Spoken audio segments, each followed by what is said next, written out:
Magandang araw sa ating lahat. Bago natin panoorin ang video, kikiusap po ako na mag-like and share sa napapanood ninyong video. At ang hindi pa nagsasubscribe ay mag-subscribe na para man-notify kayo ng YouTube sa ating bagong upload. Halina at atin ang pakinggan ang pangangaral ni Brother Eli Soriano. Ang mapapakinggan ninyo ngayon ay isa sa ginagawa nating series tungkol sa mga ngaral sa ating panahon. Ang paksang ipaglilingkod sa inyo ni Brother Eli Soriano ay ang mangangaral kung nagpapaliwanag ay sa kanyang sariling interpretation. Halina at atin ng pakinggan.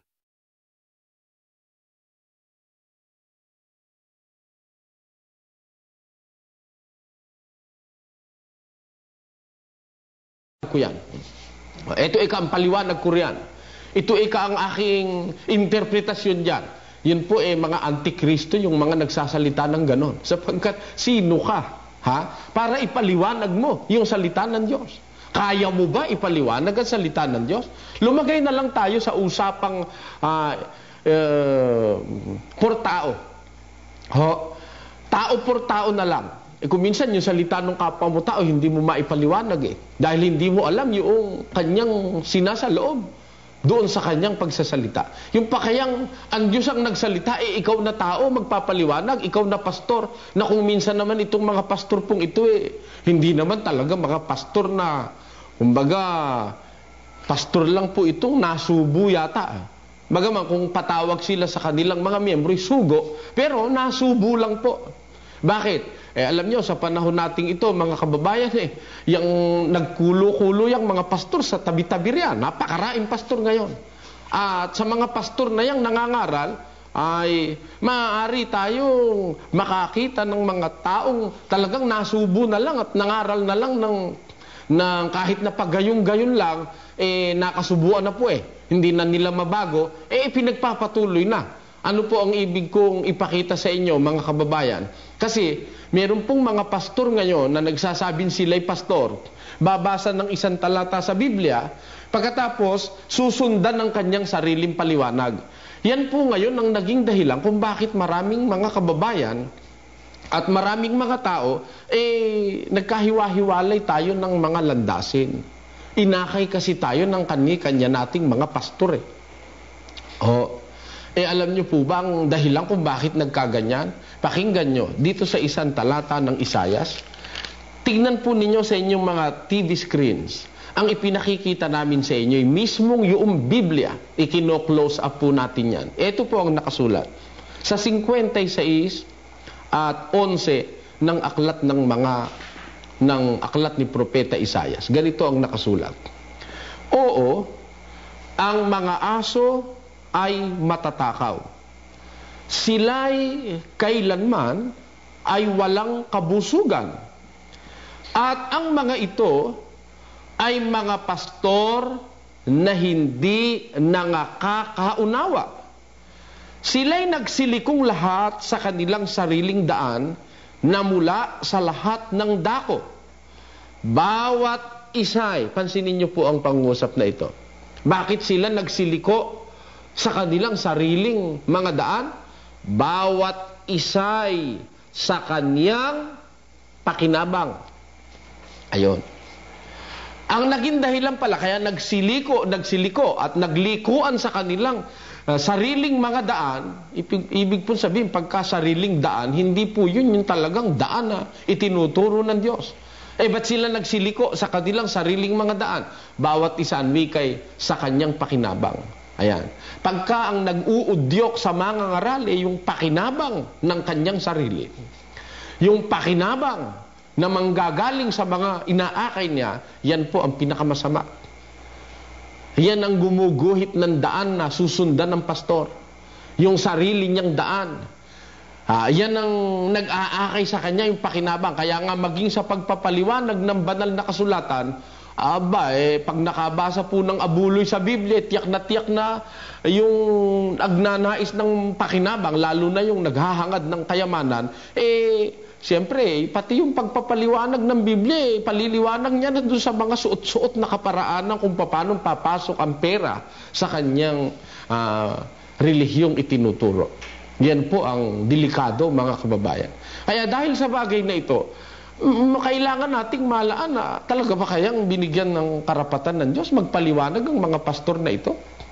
At ang Biblia kaya ay dapat pang ipaliwanag o naipaliwanag na ayon sa mga talatang ating binasa, maging ang hiwaga na nalihim sa katahimikan ng panahong walang hanggan, iwanag na sa mga apostol. Gusto nating matuto ng karunungang mula sa Diyos, alamin natin sa Biblia. Basahin natin. Hindi po natin ipaliliwanag, naipaliwanag na eh. At kung totoo, pag-uusap nga, kagaya nung kaninang sinasabi ko sa inyo, ibabalik natin. Tao por tao, hindi mo pwedeng ipaliwanag na buong buo yung sinasabi ng kapwa mo tao dahil maaaring meron siyang isinasaloob na hindi mo alam. Yung pakayan Diyos ang may salita, tapos ikaw ang magpapaliwanag, yung ba'y uubra? Pakinggan nyo, basahin natin sandali ang talatang ito. Ito po ay nasa 55. At ang versikulo 8 ng aklat pa rin ni Propeta Isaias, ganito ang ating mababasa. Sapagkat ang aking mga pag-iisip ay hindi ninyo mga pag-iisip, o ang inyong mga lakad ay aking mga lakad, sabi ng Panginoon. Sapagkat kung papaanong ang langit ay lalong mataas kaysa lupa, gayon ang aking mga lakad ay lalong mataas kaysa inyong mga lakad, at ang aking mga pag-iisip kaysa inyong mga pag-iisip. Ano po ang komparison? Kung paano ang wika yung taas ng langit sa lupa, gayon ang aking lakad, sabi ng Panginoon, mataas sa inyong mga lakad. At kung paano ang taas ng langit sa lupa, gayon ang aking pag-iisip, mataas kaysa sa inyong pag-iisip. Kung paano, mga kababayan, itong modern science nating tinatawag, nakakita na sila ng mga galaxies na hindi nakikita ng mga nakaraang henerasyon. Nakakita sila ngayon ng mga katotohanang nasa tinatawag nating outer space na hindi nakita ng nakaraang mga henerasyon.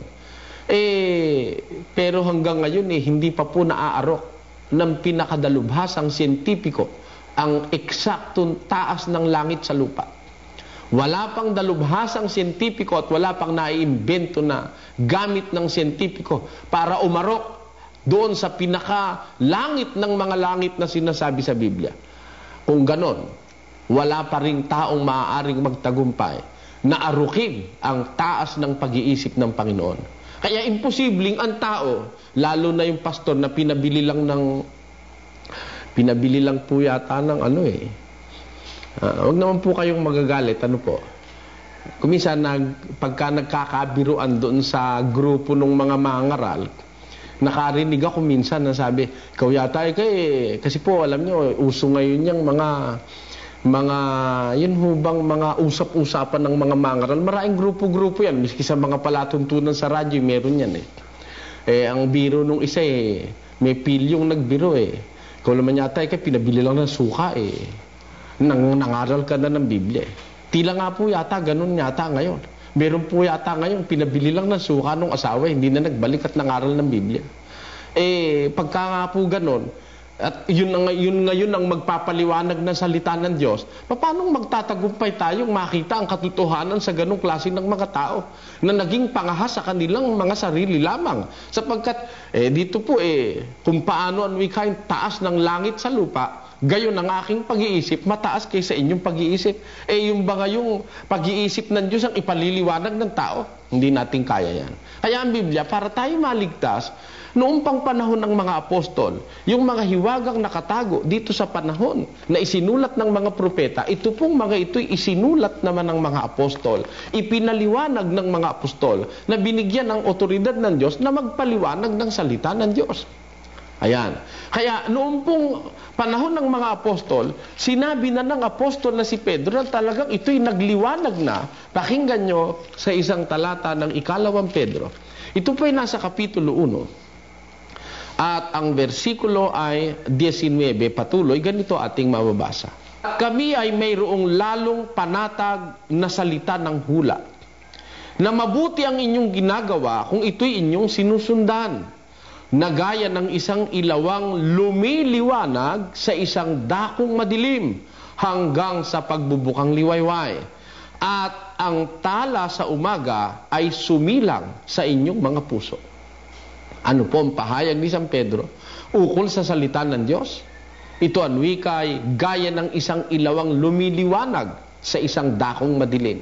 Yung salita ng Diyos na daladala ng mga apostol, itinulad nila sa isang ilawang lumiliwanag sa isang dakong madilim. Paano nangyari yon? Tuloy natin.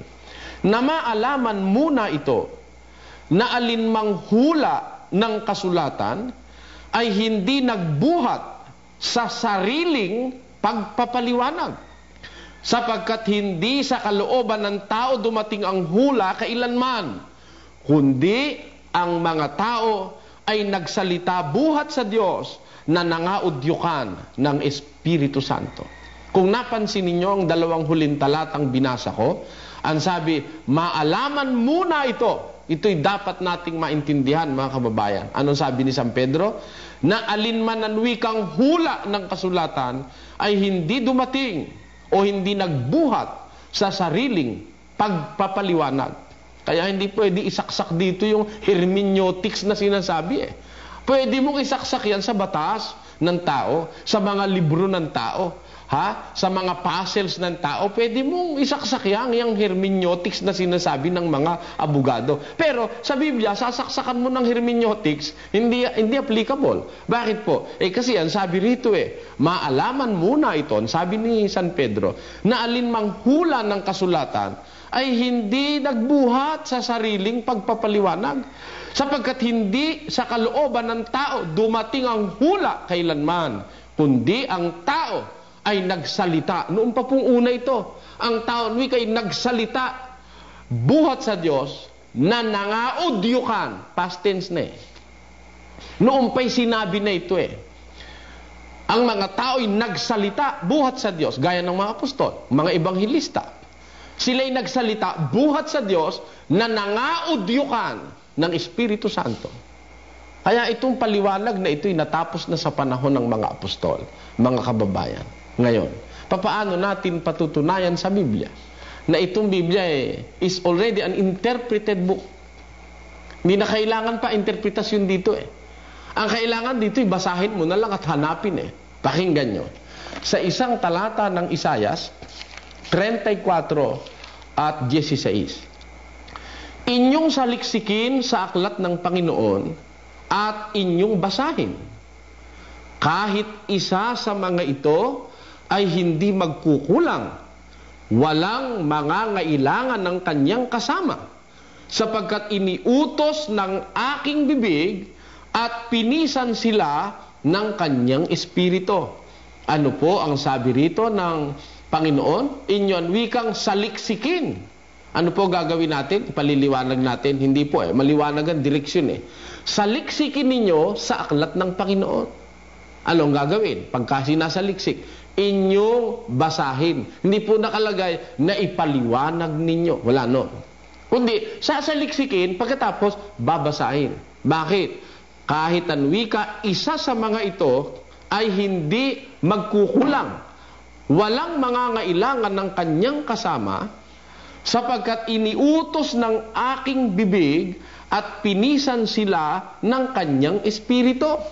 Maliwanag dito na ito po'y iniutos ng bibig ng Panginoon, pinisan ng espiritu ng Panginoon, kaya ang magpipisan nitong mga salitang ito, para makuha mo yung tamang ugnay-ugnay ng mga salita, yung espiritu ng Panginoon. At noon pa po ito ay pinisa na, at ang mga bagay na kailangan dito na maintindihan ng tao ay ipinaliwanag na. Ang gagawin natin ngayon, babasahin ang aklat ng Panginoon. Diyan po ang dapat nating makita. Yan ba rin ang itinuro ng mga apostol na talagang kailangang basahin na lang ito at hindi na kailangang ito'y bigyan pa ng interpretasyon, mga kababayan? Delikado kasi pagka sila magbibigay ng interpretasyon. Nakabasa ng abuloy, may ikapuna, meron pang love offering. Meron pang fast offering. O, kita nyo? Pag sila magbibigay ng interpretasyon delikado kayo Bakit? Tingnan ninyo, isang aral ng Mormons. Pagpaumanhin sa akin ng mga Mormons, yung mga kasapi sa Church of Jesus Christ of the Latter-day Saints, paliwanagan nyo kung ang aking sinasabi mali, sagutin ninyo. Hindi po ba sa Biblia may nababasa mga kababayan na ayuno? Ano po? Yung pag-aayuno. Ibig sabihin ng pag-aayuno ay pag-iwas sa pagkain. Ngayon, hindi po tayo tutol sa Biblia may pag-aayuno. Ngayon, itong mga tagapangaral na galing sa Amerika, yung mga Amerikanong nagturo sa atin dito ng Mormonism, tinuruan tayong mag-ayuno. Yung kanilang mga miyembro rito. Ang masaklap mga kababayan, ang pag-aayunong itinuro ganito. Pag ikaw nag-ayuno, halimbawa, hindi ka kumain ng almusal, tapos hindi ka nagmerienda, hindi ka nanghali, hindi ka nagmerienda, hindi ka naghapunan, kukwentahin mo yung katumbas na halaga ng almusal mo. Kung halimbawa, nag-aalmusal ka sa Jollibee, nakaka-40 ka sa almusal. Kung ikaw nagmimerienda naman sa isang sikat na restaurant ang iminimerienda mo 50 naman. Pagkatapos kung manananghali ka na may 60. Kung ikaw magmimerienda na naman uli sa hapon 50. At kung ikaw maghahapunan gagastos ka na 100. Kukwentahin mo lahat yung natipid mo dahil hindi ka nga nagkumait, nag-ayuno ka. Iaabuloy mo yon. Ang tawag po ng mga Mormons doon ay fast offering. Ngayon, ito naman mga grupo ng born again kuno na mga pastor, meron naman silang love offering. Alam nyo naman yan, hindi naman pwedeng itago yan Pagpunta mo nga sa fellowship, meron ka na agad sobreng makikitang nakalagay love offering Mauupuan mo na yung sobre. At ito naman pong grupo nitong mga taga-Marikina, yung supot ng love offering, hindi doon sa dadaluhan mo, makukuha mo. Makikita mo sa daan. Sasalubungin ka na ng mga supot na yun na hindi natin malaan kung supot ni Judas yun Sasalubong sa yung ganon, love offering ka. Ngayon, alam nyo, yung mga love offering na yan, wala sa Biblia yan Ngayon, itong ginagawa nila, na kung nakabasa nung abuloy, meron na pong fast offering ang mga Mormons, meron pa silang ikapu o yung 10%, yung tithing na tinatawag. Meron sila nun. Bukod doon, meron pa silang chapel construction, may maintenance, may missionary funds. Nag-imbento sila ng katakot-takot na abuloy. Bakit? Kasi sila naglagay ng interpretasyon doon sa sinasabing abuloy yan sa Biblia. Yan ang delikado. Pahihirapan po kayong masyado ng mga pastor. Hindi naman natin itinatanggi, may nababasa talaga sa Biblia, abuloy yan mga kababayan. Ngayon, aalamin natin kung yan ay lagak. Meron po kasi iglesia, Enero pa lang paglalagaking ka bibigyan ka libreta. Kapatid, ang iyong libreta. Dahil alam mo, yung abuluyan natin ginagamit natin sa pagpapatayo ng kapilya, hindi dapat na maliban. Kaya, bibigyan ka na ng libreta. Enero a primero pa lang, dahil yung kanilang pasalamat na taunan Disyembre at 31, ba kapatid na Luzano? Pagkatapos, lalagyan na yun ng Enero a primero, ilalagyan na yan ng mga libreta at ipamamahagi na sa mga miyembro. At lalagak mo na dyan. Bakit ilalagak dyan? Baka magastos mo, kapatid. Oo. Bukod doon sa inilalagak mo na yun sa libreta di bangko mo, na iyong pasalamat na taunan, meron ka pa kapatid na lalagakan sa kapilya. Ano yon? Tulong sa kapilya, pagkatapos, Huwebes, pagkatapos, Linggo, pagkatapos, kung ano-ano pa. Kaya tino sa Pampanga may kasabihan yung matatanda ron Ako po halatang-halata akong talagang totoo yung kasabihan na yon. Ang sabi po nila ron Huwebes sa tarat, Domingong kalbag, pangamapupusim bulan, peso sa malapad. Ayan. Tanong niyo po sa mga kapampangang matatanda. Ayon. Dito naman sa Katagalugan, Huwebes di baguli ka, Domingo de Bilyon. Dahil meron na nga Huwebes, meron pang Domingo na abulo yan. At nga hindi nga lang yun, kundi meron pang buwanan at meron pang taunan. Ngayon, kung lahat ng yan ay sinasang-ayunan ng Biblia, hindi po tayo tutuloy. Kung sinasang-ayunan ng Biblia. Pero baka yan interpretasyon lang nung mga ngaral na nagturo niyan, delikado kayo mga kababayan. Mauubos na ang biyernes nyo, mapapahamak pa ang kaluluwa nyo. Alam nyo ba kung bakit? Kasi sinabi ng ating Panginoong Hesus dito sa 15:14 ng Mateo, ganito, pakinggan nyo. Pabayaan ninyo sila'y mga bulag na taga-akay. At kung ang bulag ay umaakay sa bulag, ay kapwa sila mga huhulog sa hukay. Ano po ang sabi ng ating Panginoong Hesus? Pabayaan ng wika ninyo sila.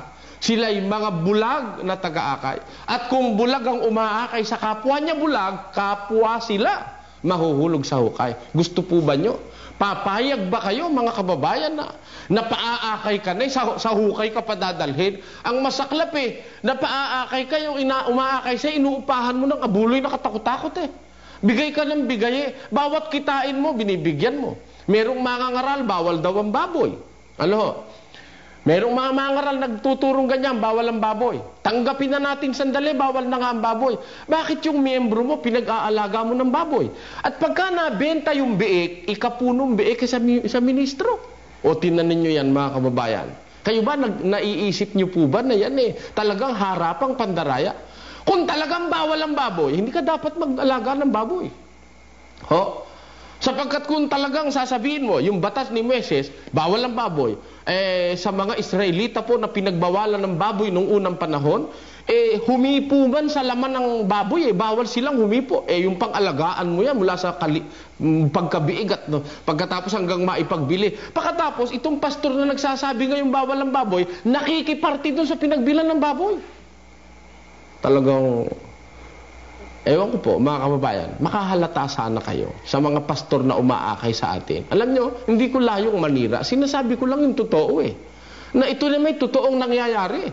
Dahil sa ginagawa ng mga pastor na pag-iinterpretasyon sa Biblia. Kaya po delikado. Pagka susunod tayo sa pastor na siya nagpapakahulugan sa Biblia. Pagdating na sa pera, meron siyang vested interest ng pagpapakahulugan niya sa Biblia. Kaya yumayaman naman Ayan.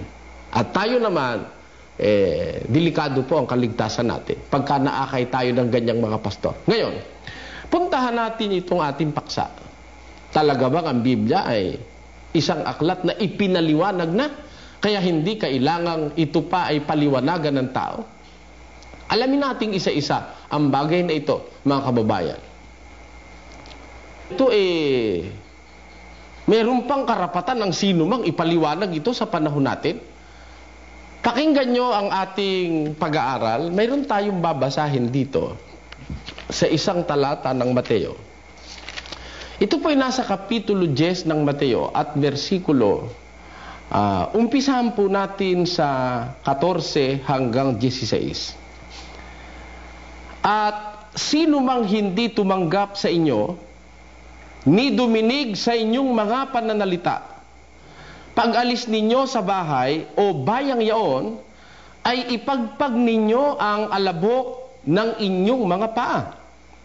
Katotohanang sinasabi ko sa inyo, higit na mapagpapaumanhinan ang lupa ng Sodoma at Gomora sa araw ng paghuhukom kaysa sa bayang yaon. Narito, sinusugo ko kayong gaya ng mga tupa sa gitna ng mga lobo. Mangagpakatalino nga kayong gaya ng mga ahas at mangagpakatimtimang gaya ng mga kalapati. Ito po'y pangungusap ng ating Panginoong Hesukristo. Ang kausap niya rito ay ang kanyang 12 unang apostol na inihalal. Ano po ang sabi ng ating Panginoong Hesukristo sa mga apostol na inihalal niya, na inutusan niya ng pangangaral? Sa inyo ang wikang pangangaral, sino man, saan man, na hindi tumanggap sa inyo, hindi duminig sa inyong pananalita, pag-alis ninyo sa bahay o sa bayang yaon ng wika niya, ipagpag ninyo ang alabok ng inyong mga paa. higit pang mapatatawad ang Sodom at Gomora kaysa dun sa bahay o bayan na hindi tumanggap sa inyo. Ngayon, ang sabi niya, narito, sinusugo ko kayong gaya ng mga tupa sa gitna ng mga lobo. Mangagpakatalino nga kayong gaya ng mga ahas at mangagpakatimtimang gaya ng mga kalapati. Dito, kung mapapansin nyo, mayroong mga bagay dito na kailangan natin ang paliwanag para ito ay ating maintindihan. Ngayon, sino magpapaliwanag? Tinitiyak ko po sa inyo, hindi natin dapat ipaliwanag ito. Halimbawa, pagka hindi tinanggap ang mga apostol, ang sabi ng Biblia, ipagpag nila ang alabok ng kanilang mga paa. Doon sa bahay o sa bayan na hindi tumanggap sa kanila, pag alis nila ron, ipinapapagpag ng Panginoong Hesus ang alabok ng kanilang mga paa. Ngayon po, mayroong mga kabasan nito, ginanap ito literally, talaga, ipinapagpag nila talaga yung alabok ng kanilang mga paa. Ang tanong ko nga kung halimbawa, kung pumunta ka roon, tag-ulan, at hindi alabok ang ando, kundi baha. Alam niyo naman ngayon, yung flooding very rampant yan sa mga industrialized countries dahil sa pagkasira ng ating ekolohiya. Ngayon, kung halimbawa pumunta ka ron, nangaral ka sa isang lugar, sa isang bahay, hindi tinanggap, ano kaya papagpagin mong alabok ng iyong paa kung baha ang bahay doon sa lugar na pinuntahan mo? Yan. Kailangan nating ipaliwanag ng Biblia para maintindihan natin. Tuloy pa natin. Ang sabi ni Kristo, sinusugo ko kayong gaya ng mga tupa sa gitna ng mga lobo. Mangagpakatalino ang wika kayong gaya ng mga ahas at magpakatimtimang kayo gaya ng mga kalapati. Alamin natin ngayon sa Biblia, ano kaya ang ibig sabihin ng ating Panginoon Kristo na itong kanyang mga mangangaral ay sinusugo niyang gaya ng mga tupa at ang pagsusuguan niya ay gitna ng mga lobo. Sa makatwid, itong mga mangangaral niya parang tupa na papalaot at mapapagitna sa mga lobo. Alam niyo naman yung mga lobo, yan ay mga asong bundok na talagang kumakain ng kapwa hayop. Yan tupa, sandali na yan pwedeng makain itong mga lobo sapagkat yan tupa, larawan naman po ng kaamuan. Samantalang itong mga lobo na sinasabi rito, ito po larawan naman ng kabagsikan at ng kalupitan sa kapwa niya hayop. Yang mga lobo. Ngayon, ano kahulugan nitong lobo? Na doon magpapagitna ang mga tupa ng mga apostol. Na pagka nasa gitna na sila ng mga lobo na yon, ang sabi dito, magpapakatalino silang gaya ng mga ahas. Pero, bagaman sila magpapakatalino gaya ng mga ahas, magpapakatimtiman naman silang gaya ng mga kalapati. Ano kahulugan nito? Ipaliliwanag ho ba natin ito? O kaya ang magpapaliwanag nito isang mangangaral na kung magsalita ako ikaw may karapatang magpaliwanag sapagkat ako'y sugo. Ayan. Ganun po ba? Alamin natin isa-isa sa Biblia. Ano kahulugan ng pangungusap na ito ng ating Panginoong Hesukristo? Ano ang kahulugan ng sabihin niyang kayo'y sinusugo ko parang mga tupa sa gitna ng mga lobo? Alam po ba ninyo ang pakahulugan ng Biblia sa kahulugan ng mga lobo? Pakinggan nyo. Dito rin sa Mateo at sa ating Panginoong Hesukristo rin. Ito ang ating mababasa. Ito po'y Mateo Kapitulo 7, versikulo 15. Ganito ang ating matutunghayan. Mangag-ingat kayo sa mga bulaang propeta. Ayan. Yung pong bulaan, alam natin ang kahulugan yan Yung bulaan medyo malalim-lalim na Tagalog. Pagka medyo kolokyal o mababaw-babaw na pagsasalita, yung bulaan ng kahulugan ay sinungaling. Ano po ang sabi ni Kristo? Mangag-ingat ang wika kayo sa mga bulaang propeta na nagsisilapit sa inyo na may damit tupa. Dadapwat sa loob ay mga lobong maninila. Ano po ang sabi ng pangungusap ng ating Panginoong Hesukristo? Yung mga bulaang propeta o yung mga sinungaling na mangangaral, pwede natin sabihin sinungaling na ministro, sinungaling na pastor, Yang mga bulaang propeta na yan, yan lumalapit sa mga tao, ang damit niya tupa. Ibig sabihin meron silang camouflage, meron silang pagbabalat kayo. Kunyari sila'y tupa. Pero yung kanilang loob, lobong maninila. Siyempre, para sila makasila, gagamit sila ng balat kayo. Hindi sila makakasila kung talagang maninibasib sila, agad silang mga nakanganga at agad-agad silang mababangis. Hindi ho makakasila yan. Magtatakbuhan agad ang mga lobo o ang mga tupa. Para sila makasila, siyempre lalapit sila, ipepenetrate kayo na tila sila mga tupa. Meron silang damit tupa. May pagkukunwari sila'y tupa. May pag-aanyo sila'y tupa. Pero ang kanilang kaloob ay lobong maninila. Kaya ano po ang kahulugan sa Biblia ng mga lobong maninila? Yan ay mga bulaan o sinungaling na mangangaral. Kuidaw kayo mga kababayan, naka-Amerikana yan. Minsan nakabarong Tagalog, kagaya ng suot ko ngayon. Bagay, ang hindi lang kagaya ay yung tela. Mumurahin lang ho kasi suot ko Yung mga suot niyan mga di primera klaseng mga tela yan. Yan ang mga suot niya, naka-Amerikana, naka-barong Tagalog. Hindi mo hihinalaing mga lobong maninila Hindi mo hihinalain minsan man na ikaw sisilain lang. Dahil ang kanilang ang camouflage,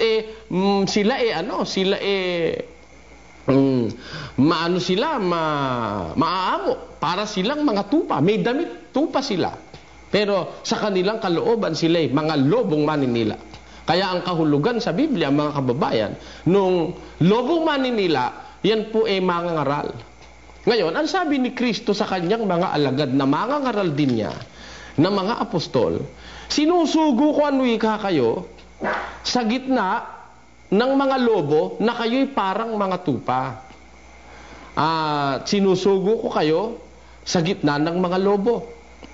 Ngayon, magpakatalino ang wika kayong gaya ng mga ahas, magpakatintimang kayo gaya ng mga kalapati. Lutasin natin ang pangungusap na ito ng ating Panginoon Kristo. Hahanapin natin sa Biblia, ano kaya kahulugan nitong yung mga apostol na kanyang mangaral, sinusugo niya sa gitna ng mga lobo, sa gitna ng mga mangaral na mga manluloko, mga bulaan, mga sinungaling. Mapapagitna ka ron. Ngayon, sa gitna ng mga yon, ang sabi ni Kristo maging magpakatalino ang wika kayo, gaya ng mga ahas. Pero magpakatimtimang kayong gaya ng mga kalapati.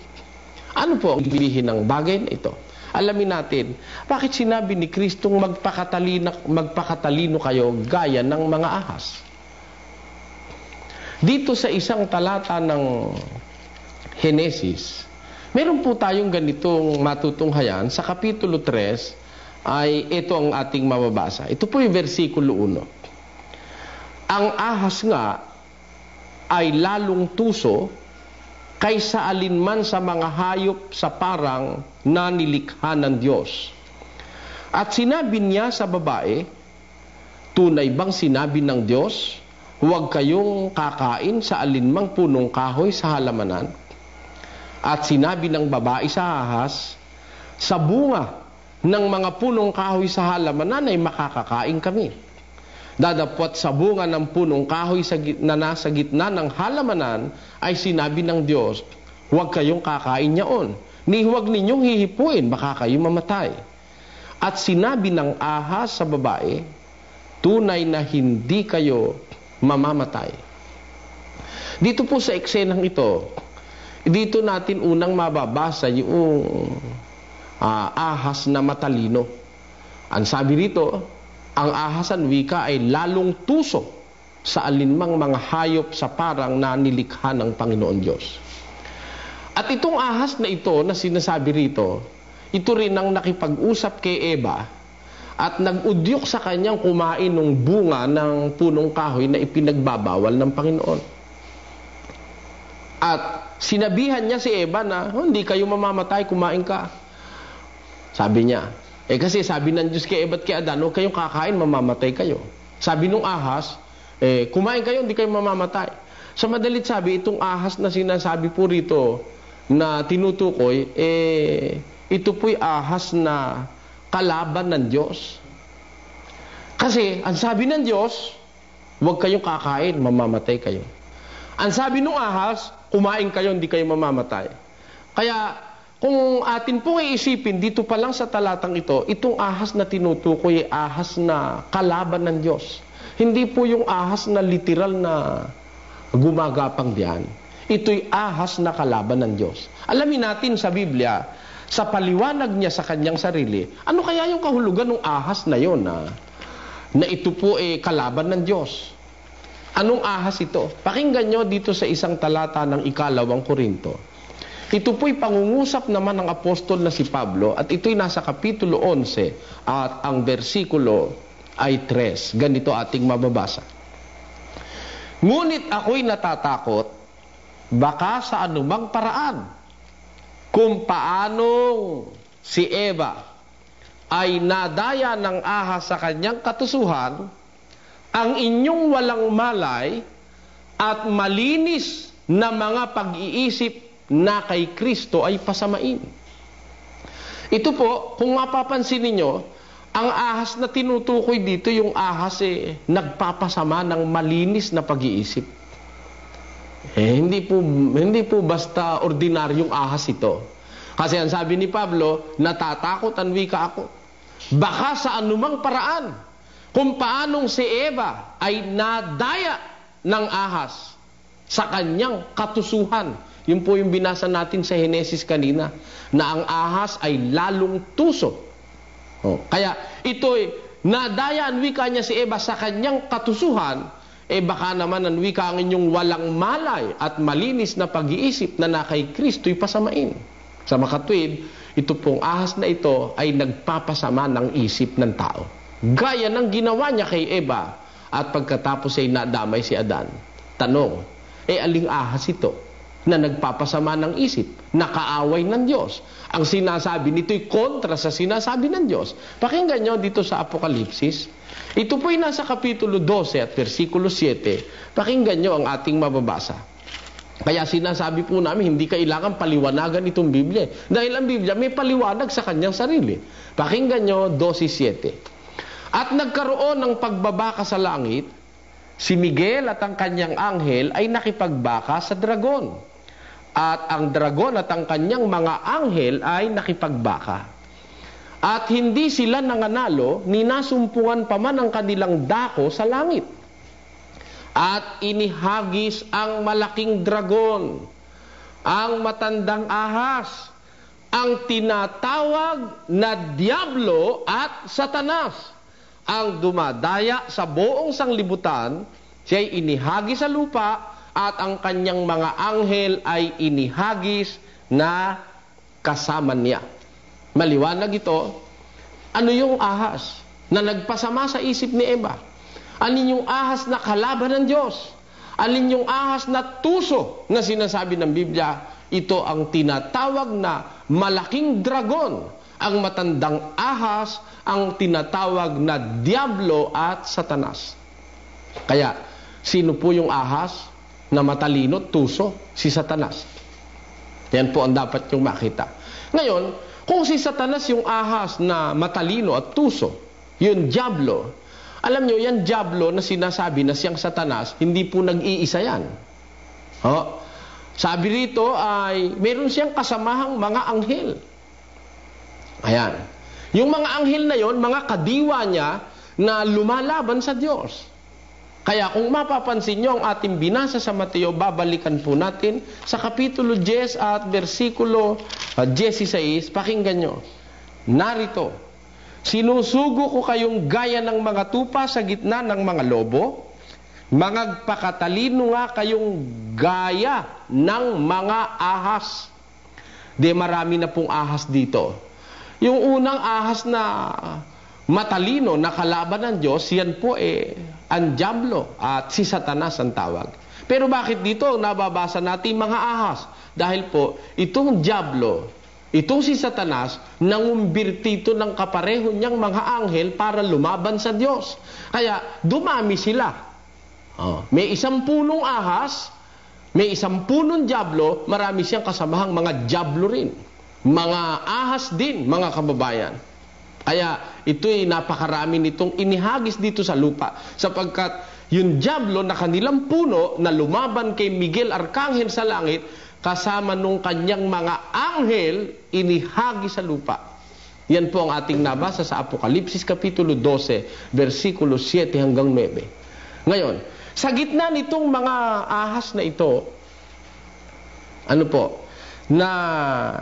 ang sabi ng ating Panginoong Kristo sa mga apostol, sinusugo ko kayo gaya ng mga tupa sa gitna ng mga lobo. Mangagpakatalino kayong gaya ng mga ahas, at mangagpakatimtimang kayong gaya ng mga kalapati. Alin po yung mga ahas na tutularan mo ang katalinuhan nun? Yun po ang mga demonyo. Marai po kasi yan Pakinggan nyo. Kaya nga ang termino yung mga ahas Sa 16:14 ng Apokalipsis, talagang marami yan. Pakinggan nyo ang sinasabi. Sapagkat sila'y mga espiritu ng mga demonyo. Napansin po nyo? Mga demonyo. Hindi po iisa yan Hindi isa yan. Marami yang mga demonyo. Ang katunayan yan, ito pa po ang sabi, sa isang talata ng Lucas Kapitulo 8, versikulo 1 patuloy.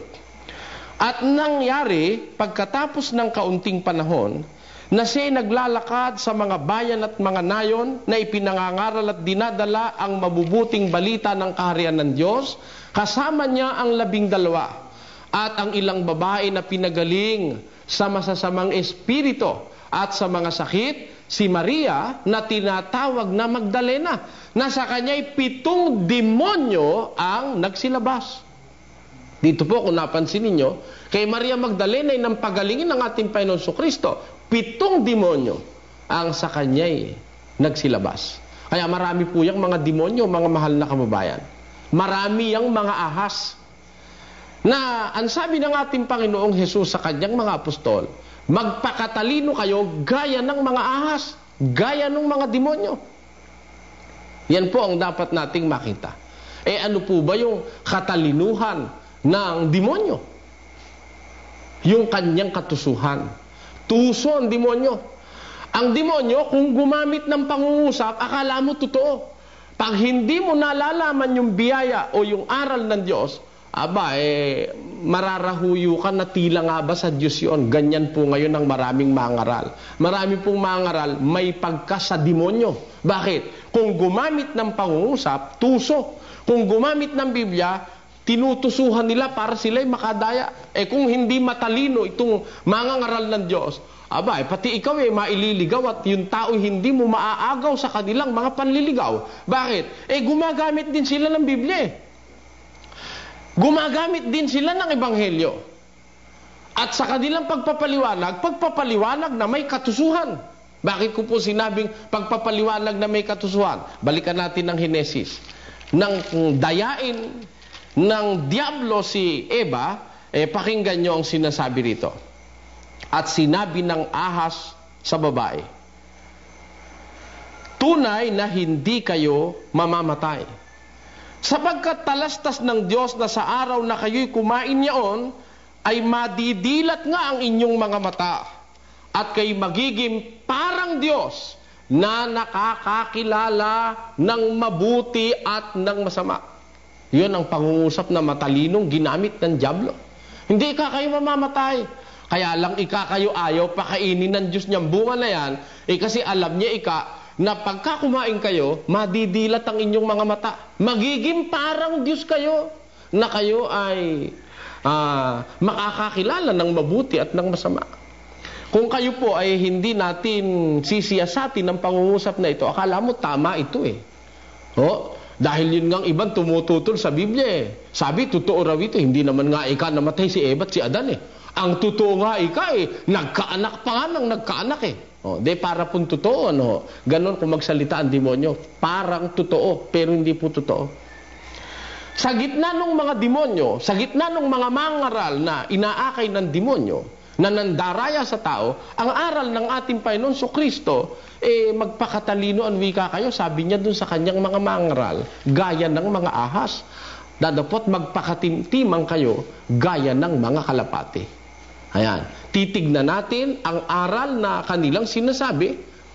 Aanalisahin natin sa liwanag ng salita ng Diyos. Makikita mo mali. Mali. Bakit po makikita mong mali? Kagaya halimbawa nung ginagamit ng mga mangangaral na ngayon, sasabihin siya sugo. Magbabasa ng talata sa Biblia para patunayan siya sugo. Kung hindi ka matalinong umanalisa, ikaw madadaya. Bakit? Babasahin dito sa Biblia.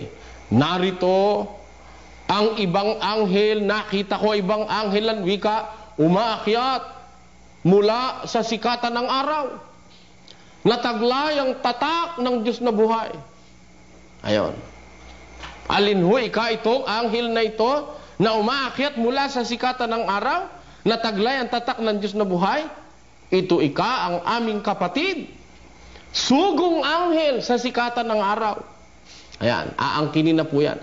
Pagkatapos nito, ang mangyayari, mga kababayan, paliliwanagan nila ngayon itong sikatan ng araw. Alin ang tinatawag na sikatan ng araw? Tignan natin dito sa world history. Ang kahulugan ng sikatan ng araw kung alin? Ang sikatan ng araw ang Pilipinas. Kaya itong sugo namin, ito ang sugo ng Diyos dahil dito yan lumitaw sa sikatan ng araw. Alam niyo ba kung ilan ang nag-aangkin ito? Sa panahon nating ito, ang nag-aangkin ito dalawa na. Isang taga-Korea, isang taga rito sa atin, sa Pilipinas. Maraming salamat sa mga nanood at sumuporta sa aking channel.